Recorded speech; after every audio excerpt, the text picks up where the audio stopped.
बहुत बहुत धन्यवाद। इस सभा का कुशल संचालन कर रहे हमारे JNU के कोऑर्डिनेटर भाई अरुण प्रताप जी।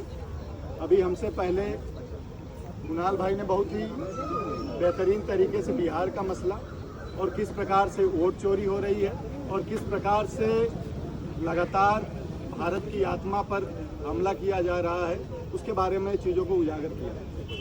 साथियों, चूँकि इतिहास के विद्यार्थी हैं तो इतिहास की भी बातें करते चले और वर्तमान समय पे हम बातें करेंगे। साथियों, जब बाबा साहब भीमराव अंबेडकर देश के संविधान को लिख रहे थे, सन 1949 में उन्होंने संविधान सभा के समक्ष कहा था कि आज तो हम राजनीतिक बराबरी पूरे देश के लोगों को दे रहे हैं, लेकिन जब तक इस देश में आर्थिक और सामाजिक बराबरी नहीं आ जाती है तब तक इस राजनीतिक बराबरी का भी कोई मतलब नहीं निकलेगा। आज हम SIR में क्या देख रहे हैं, आज हम कर्नाटका में क्या देख रहे हैं, आज हम बनारस में क्या देख रहे हैं और आज हम पूरे देश में जो 2024 का इलेक्शन चला था उसमें हम क्या देख रहे हैं, उसके बारे में भी वार्ता करना साथियों जरूरी है।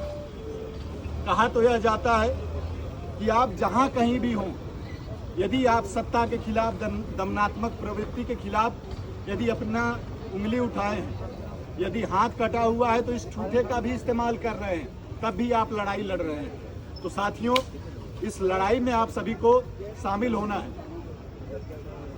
किसी एक महान व्यक्ति ने कहा है, बर्बाद गुलिस्ता करने को बस एक ही उल्लू काफी था। बर्बाद गुलिस्ता करने को बस एक ही उल्लू काफी था। यहाँ तो हर साख पे उल्लू बैठे हैं, अंजाम गुलिस्ता क्या होगा, अंजाम गुलिस्ता क्या होगा। साथियों, एक उल्लू जो यहाँ दिल्ली में बैठा है तो दूसरा उल्लू चुनाव आयोग का जो ECI का अध्यक्ष है, जो चेयरमैन है, वह बैठा हुआ है।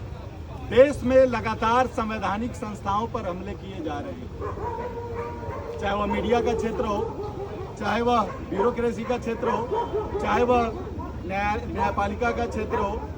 चुनाव आयोग भी एक संवैधानिक संस्था है, वह भी वर्तमान समय में छिपी नहीं है। तो साथियों, आप देखेंगे कि यह जो वोट चोरी है, यह जो वोट चोरी चल रही है, यह वोट चोरी सिर्फ चुनाव जीतने की नहीं है। यह वोट चोरी जो हमारा प्रीएम्बल है, we the people of India, ये we the people of India पर अटैक है। जिन साथियों को यह नहीं समझ में आ रहा है कि चाहे वो अपने कैंपसेज में हो, चाहे वो अपने घरों में हो, चाहे वो अपने हॉस्टलों में हो, चाहे वो अपने डेलीगेसीज में हो, मैं पूरे देश के जो छात्र हैं, जो युवा हैं, जो नौजवान हैं, जो डेलीगेसियों में भी रह रहे हैं, जो प्रतियोगी परीक्षाओं की तैयारी कर रहे हैं, हम उनसे भी यह अपील करना चाहते हैं कि आज आप यदि नहीं जगते हैं साथियों, तो वह दिन दूर नहीं है जब आपको नौकरी भी नहीं दी जाएगी, जब आपके मसलों पे भी नहीं बात किया जाएगा।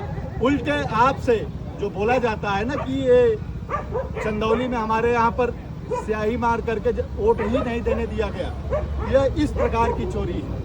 यह इस प्रकार की चोरी है कि आप लगातार सरकार के खिलाफ बोल रहे हैं, आप लगातार अपने हक हुकूक को लेकर के बोल रहे हैं, लेकिन यहाँ पर कोई सुनवाई नहीं होने वाली है। और एक और वाकया बताते चलूँ, आप सभी इस मामले से परिचित होंगे कि हमारे देश के उपराष्ट्रपति साहब श्री जगदीप धनखड़ जी, वह कहाँ हैं?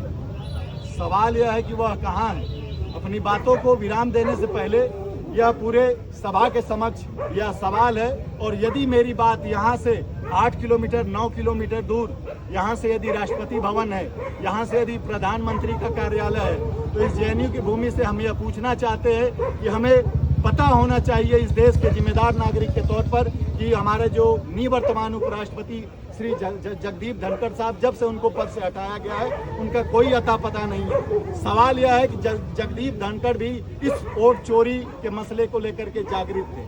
सवाल यह है कि उनको एकाएक गायब किया गया। गायब किए जाने की लिस्ट इनकी गुजरात से आती है। गुजरात से नई दिल्ली की इनकी यात्रा में मोदी और अमित शाह की एक लंबी लिस्ट है।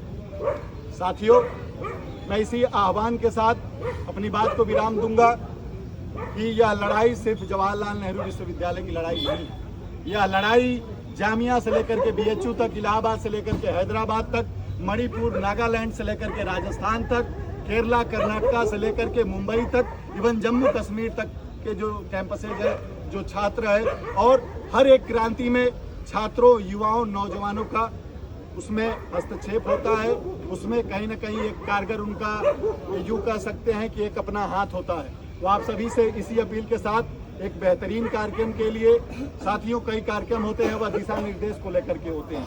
यह जो लड़ाई है, यह जो स्टेज है वोट चोरी के खिलाफ, हम पूरे JNU NSY को, पूरे सिंपैथाइजर को, JNU के प्रत्येक छात्र को, जिन्होंने प्रत्यक्ष या परोक्ष रूप से हमारा साथ दिया, हमारा सहयोग किया, आप सभी का दिल से धन्यवाद। और यह जो लड़ाई है यह चलती रहेगी। इनकलाब जिंदाबाद। बहुत धन्यवाद। आए की बात रखने के लिए बुलाना चाहूँगा अपने साथी सचिन कुमार जी।